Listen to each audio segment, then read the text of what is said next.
दोस्तों नमस्कार। कई देशों में खासकर करके विकसित राष्ट्रों में मीडिया के कंटेंट को लोग संदेह से परे नहीं मानते हैं। यानी कि वहाँ के नागरिकों का पूरा तरह से यह विश्वास है कि मीडिया भी संदेह, शक और आलोचना से परे नहीं है और इसलिए मीडिया की पढ़ाई भी वहाँ स्कूल के स्तर पर दी जाती है। एक मीडिया लिटरेसी करके उनको पहले से मीडिया के बारे में सारी समझ के बारे में बताई जाती है। हमारे देश में खास करके गांवों में, कस्बों में आज भी लोग जो है वह मीडिया में लिखे गए, मीडिया में छपे गए, मीडिया में बताए गए चीज़ों को गीता और रामायण की तरह अक्षरशः सत्य मानते हैं।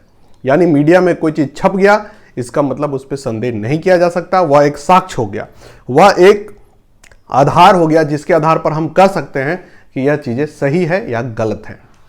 लेकिन मीडिया क्रिटिसिज्म एक ऐसा तथ्य है, विषय है जो मीडिया को संदेह से परे नहीं बताता है।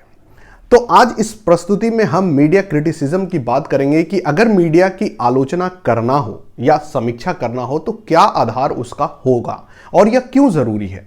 यह जरूरी इसलिए है कि लोकतंत्र में संदेह और शक से परे की स्थिति किसी को नहीं दी गई है, केवल जुडिशियरी को यह छूट है। तो फिर मीडिया को यह छूट निरंकुश होने की या कुछ भी दिखाने की, कुछ भी छापने की, बोलने की कैसे मिल सकती है। छूट का मतलब यह नहीं कि हम उसके काम में बाधा डालेंगे, लेकिन उसकी काम को हम एक आलोचनात्मक दृष्टिकोण से देखेंगे, समीक्षात्मक तौर पर देखेंगे कि उसमें क्या गलत है, क्या सही है, कितना गलत है, कितना सही है, क्यों गलत है और क्यों सही है, या इसके दूसरे पक्ष भी क्या हो सकते हैं। अगर गलत सलत में नहीं हम अगर समझना चाहते हैं तो इसके दूसरे जो पक्ष हैं या दूसरे जो इसके एंगल हैं वह क्या है। तो मीडिया क्रिटिसिज्म यूजीसी नेट के लिए भी ज़रूरी है, आपको यह समझना चाहिए, क्योंकि मीडिया के विषय में अगर आप देंगे तो हो सकता है कि आपसे सवाल बन जाए इस विषय से। तो अगर आप लोगों ने चैनल को सब्सक्राइब नहीं किया है तो ज़रूर करें। अब इस विषय पे आते हैं कि मीडिया क्रिटिसिज्म में सबसे पहले तो आप मैसेज का क्रिटिसिज्म करते हैं कि जो भी लिखा गया या बोला गया है वह क्यों है, यानी कि मैसेज का, संदेश का, उसका आधार क्या है। क्या वह संदेश कई सारे व्यू पॉइंट को लिए हुए है, यानी कई सारे दृष्टिकोण उसमें शामिल है, कई सारे साक्ष्य उसमें है, ऑब्जेक्टिव वे में वह लिखा गया है, वस्तुनिष्ठ तरीके से क्या उसको प्रस्तुत किया गया है या जैसे तैसे दे गया है। मैसेज में क्या जो घटनाक्रम हुई है वह आंकड़े एकदम सही है, एक्यूरेट है, तथ्यपरक है, संदेह से परे है। तो यह हो गया कि मैसेज को हम पूरी तरह से आलोचना के आधार पर लाएंगे। क्या वह मैसेज है किसी के पक्ष में लिखा गया है या फिर किसी के विपक्ष में लिखा गया है, क्या उस मैसेज से किसी को फायदा होता दिख रहा है या उस मैसेज से किसी को घाटा होता दिख रहा है और क्यों।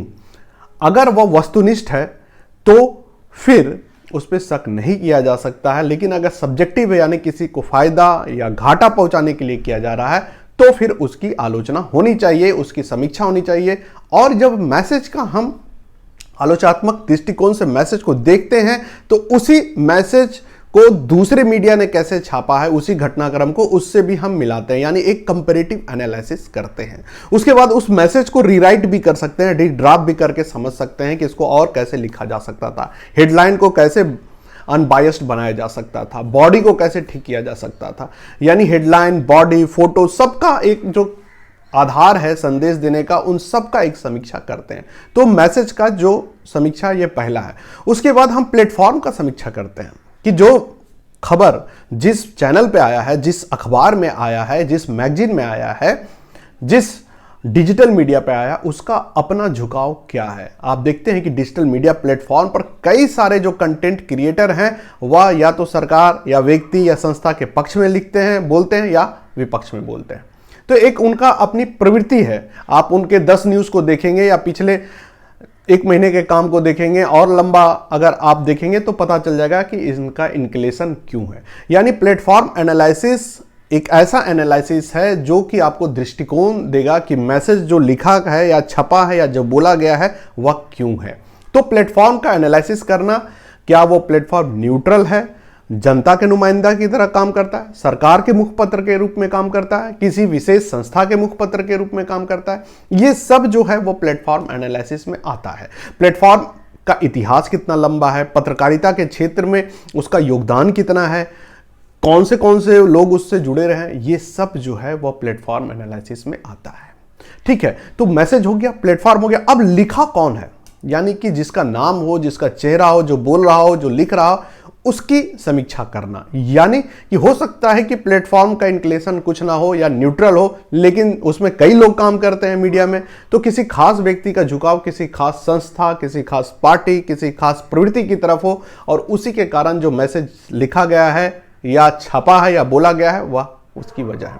इसलिए जो पर्सन है या जो मीडिया पर्सन है उसकी एनालिसिस बनती है कि उसका ट्रैक रिकॉर्ड क्या है, उसकी अपनी विश्वसनीयता क्या है, उसकी अपनी तार्किकता क्या है, वह कब से काम कर रहा है, और उसकी अपनी झुकाव क्या है, उसकी अपनी बुद्धिमत्ता क्या है, वह कितना अच्छा स्टोरी लिख चुका है या कितने अच्छे स्टोरी को प्रेजेंट कर चुका है, यह भी आलोचना में दायरे में आता है, यानी कि पर्सन एनालिसिस।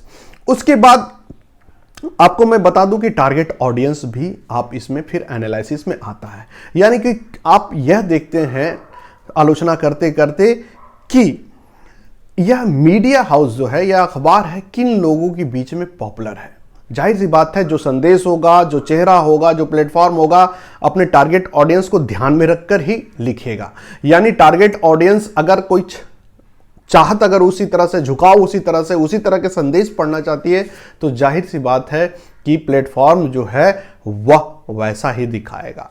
यानी कि टारगेट ऑडियंस अगर कोई हिंदुस्तान को पढ़ने वाला उसी तरह की न्यूज़ चाहेगा जिससे उसको आदत है, उसी तरह से प्रभात खबर को पढ़ने वाला उसी तरह से न्यूज़ को चाहेगा प्रभात खबर में देखना या छपना जिस तरह से उसको आदत है। उसी तरह टेलीविजन चैनल में आज तक का जो दर्शक है वो पता है कि आज तक कैसे दिखाएगा या उसकी अपनी स्टैंड क्या है, वह उसी तरह। तो कई बार आप टारगेट ऑडियंस को भी एनालाइज करके चीज़ों को समझ पाते हैं। तो ये कुछ आधार थे। और टारगेट ऑडियंस में जब आप एनालाइज करते हैं तो ऑडियंस में उनकी जाति, उनके धर्म, उनके क्षेत्र, महानगर से हैं, गांव से हैं, किस जाति से हैं, किस धर्म से हैं, उनकी सोशियो इकोनॉमिक कंडीशन क्या है, यानी आर्थिक सामाजिक स्थिति क्या है, ये सब मूल्यांकन के दायरे में आता है।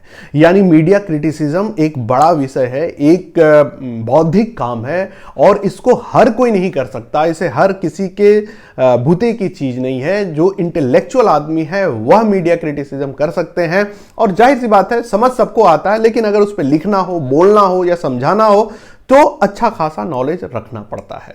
और मीडिया क्रिटिसिज्म जनता की आंख खोलने में मददगार है, लोगों को यह बताने में मददगार है कि मीडिया के कंटेंट भी शक या क्वेश्चन से परे नहीं है, उसको भी क्वेश्चन किया जा सकता है।